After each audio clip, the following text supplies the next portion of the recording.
And this is a group of panelists that has relatively short acquaintance with one another. But we have worked out a little script that we're going to sort of start to follow. But remember, this is your time, and any question is a fair question. I want to start with Roger. As I mentioned earlier, Roger uses accounting data to value enterprises and assets.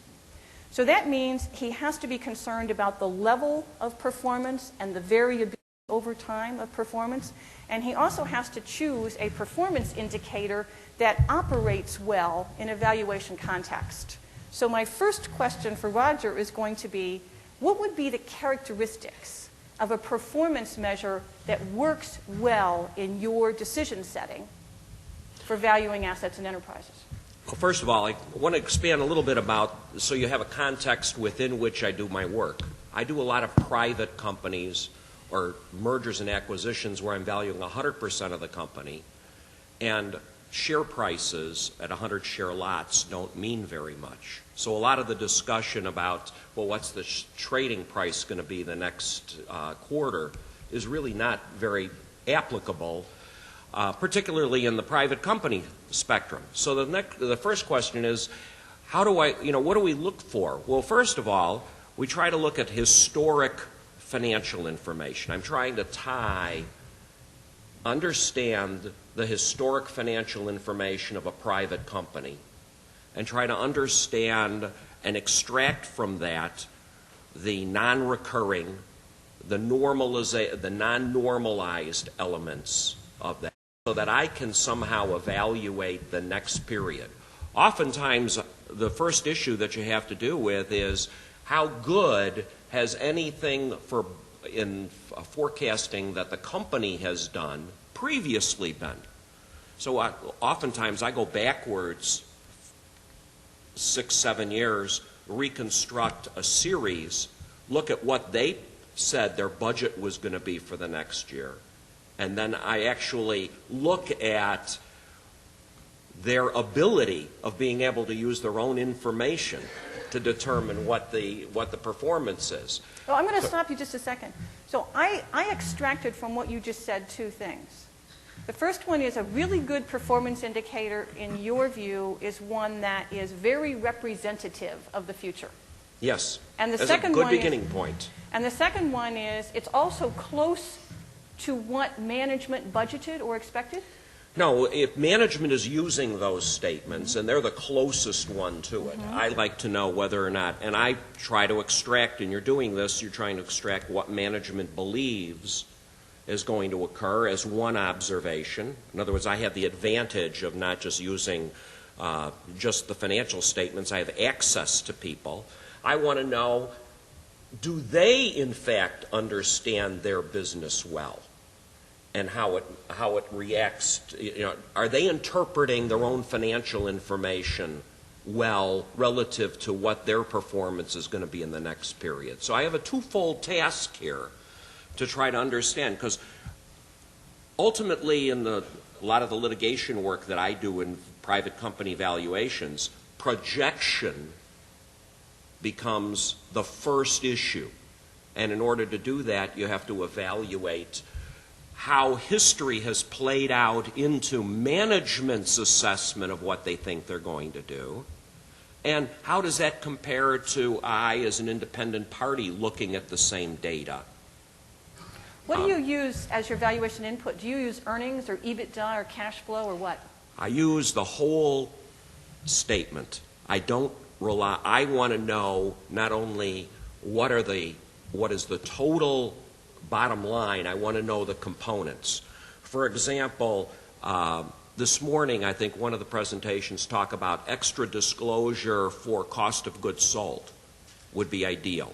I actually explore the differences and the impact of fixed versus variable cost, because to me that's important information. And I try not just to use the bottom line. We're looking at each line item to try to understand how that line item gets impacted by external economics, by customer demand, by actions that the company's management itself can take.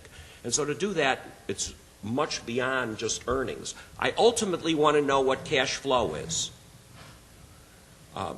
Issues of this, for example, that have been brought up today was one. I'm going to stop just a second. Okay. When you say cash flow, do you mean cash flow from operations on the statement of cash flows, or do you mean something else? Well, I mean, the typical way we approach it is cash flow available to distribute or to use outside of the existing business. And how do you get that number? So we'll project earnings, we'll project capital expenditures, we'll project what the net increase or decrease in net working capital is, we'll project financing, etc., so that you end up with an available cash, what we call an available cash flow. And one of the issues that you have a lot of that often gets overlooked, for example, is capital expenditures are lumpy. Okay. They happen in big increments. And so you end up with, they're not smooth. You end up with capacity issues. I buy a plant. I can't use 100% of the capacity. What does that happen in terms of the variability of capital expenditures? When is it going to occur again? When is the necessity going to occur? You've got replacement capital expenditures and expansion capital expenditures. These are all inputs that to where you're going in the future for projection that all get taken from the financial statements, a combination of understanding line items in the income statement and the investments that have been made in the past that appear on the balance sheet that match up with changes in the income statements. So you're much more like Bruce Johnson's analyst of type 1 that projects a financial statements. Yes, we always project full states, full sets. So that gives me a... Yes, Ramu? How do you deal with biotechnology companies where you don't have much of history in the past and projections for the future? So here's Ramu's question. What do you do if you're dealing with an enterprise that doesn't give you the luxury of 6 or 7 years of historical data, or worse? You may have 6 or 7 years of historical data, but they're meaningless because there's been a big intervention in the series. We look at startup companies in all industries, biotech or et cetera, high tech are the most difficult. We go actually out and look at studies of what demand ultimately for the product would be. And then we work backwards from that. And we look where they are in the stage of development, try to assess that. And I don't do it just as a financial analyst, et cetera. We bring in experts in various fields to try to help us through those. So once you get that number, is there a haircut on the valuation because the confidence that you have in the result of those estimates has got to be a lot less than you would have a confidence where it's somewhat of a mature company with some history that you're going to rely on? So let me repeat Ramu's question, because this is a very interesting question and comes from a guy who tries to make a buck at this stuff. How do you then adjust your estimates for estimation uncertainty? Because you're now using some set of maybe not great peers, right, comparables that may not be all that comparable. They're very seldom comparable. And so now you have some degree of uncertainty about the precision, the accuracy, the fill in the word of your estimates. What do? Do you just sort of lop off 15% or what? No, we actually look at scenario analysis and then try to assess the probabilities, build a probability function, then assess based on studies that we actually have done as to the variability relative to risk. And so we know that the larger the variability is, the larger the risk, the higher the cost of capital. And then we'll assess that based on what we think is the how narrow or spread that potential variability might be. And but the hardest issues are investments in startup companies.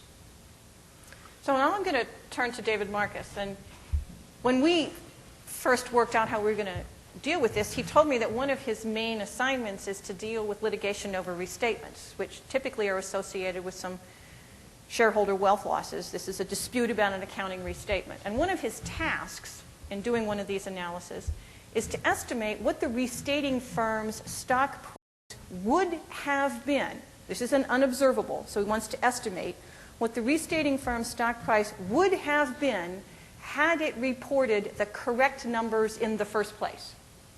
Right. So it's How do you do that? How do you do that? That's the trick. So it's easier to think of this as in terms of an example. So imagine an example like Enron or WorldCom, where after years of cooking the books, allegedly, a company announces that they're restating the last 4 or 5 years of their financials, stock price falls, company goes bankrupt. What we are trying to do is measure how much investors were harmed because of this accounting fraud, and how much they were harmed by other factors that could have impacted the stock along the way, such as the implosion of the telecom sector or something like that, and really try to disentangle those effects. And you can also think about it as, investors who purchased at different points in time are going to have different harm. If you bought the very first day that the fraud occurred, you're maybe a little bit affected by it. But if you bought right at the end, say the day before the ultimate announcement, you sort of paid the buildup of all of that bad accounting or false accounting that affected the stock price. So what we end up doing in these situations is really analyzing the impact of the restatement in excruciating detail. What were the originally reported numbers, and then what are the restated numbers, line by line, every little detail about it, and applying some kind of valuation model to map that into the stock price. So you're basically taking the change and saying, how would that change have looked in terms of stock value along the way? So when you say some kind of valuation model, now this conference has been, this is like a stake through somebody's heart, right? Some kind of, which kind of valuation model? Do you use like a PE multiple? Do you do one of these full-blown discounted projected income things? What do you do? Right, and it varies depending on the case. A PE multiple is probably not going to be used. It's the problem with the PE multiple, as everyone knows, if the earnings become negative, then what do you do? And so often in these cases, that's what happens. So that's just not the right kind of model to use. More typically, we're going to use something like an earnings surprise model. So how would the stock have reacted if the company had announced that earnings were 2 cents less than what they actually announced? So that's an example of the type of model we might use. So you have an earnings response coefficient type analysis? Yes. So do you use a firm-specific earnings response coefficient?